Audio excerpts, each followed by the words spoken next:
Hello, thank you so much for coming back for another study of the prophetic layer of scriptures.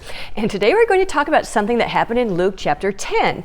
And we started talking about it when Lynn arrived at our Bible prophecy retreat, where our team got to meet, some of us got to meet face to face for several days. It was so much fun.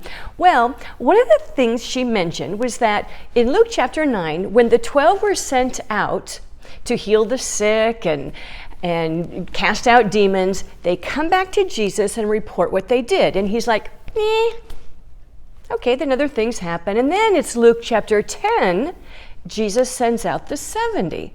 They come back and give a report of what happened. And Jesus makes a big deal about it and says amazing things. He said, yeah, I saw Satan falling like lightning from heaven.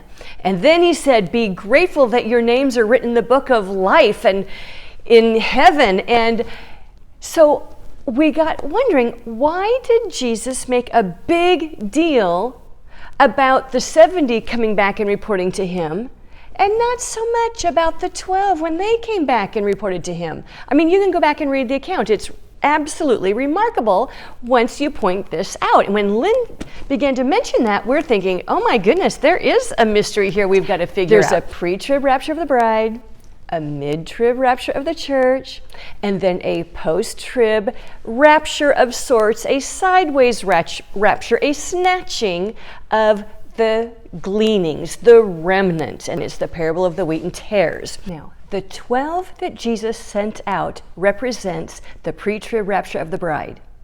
The 70 that Jesus sent out later represents the mid-trib rapture of the church. The bride is going to go up pre-trib, get her glorified body, come down in hidden form, and serve the left-behind church.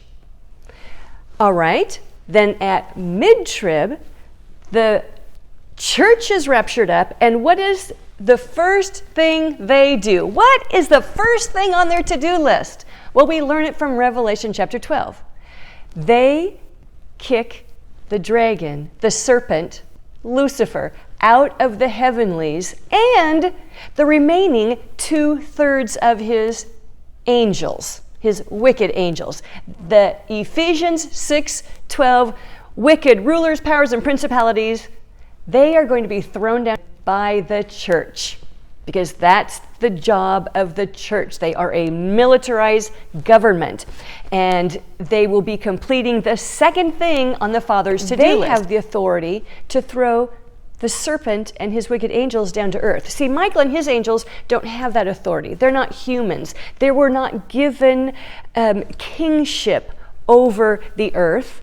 Now, as we know, Adam lost his kingship, but Jesus bought it back through his work on the cross. So since that day, the church, God's righteous government, they have authority of what goes on earth.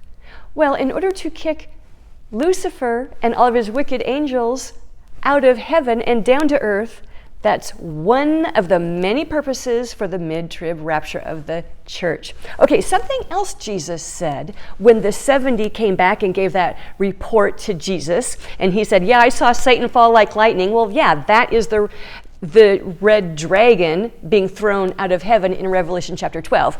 But there's something else he said. Don't rejoice that you have power and authority over the dragon, Lucifer, and casting out of demons, but rejoice that your names are written in heaven.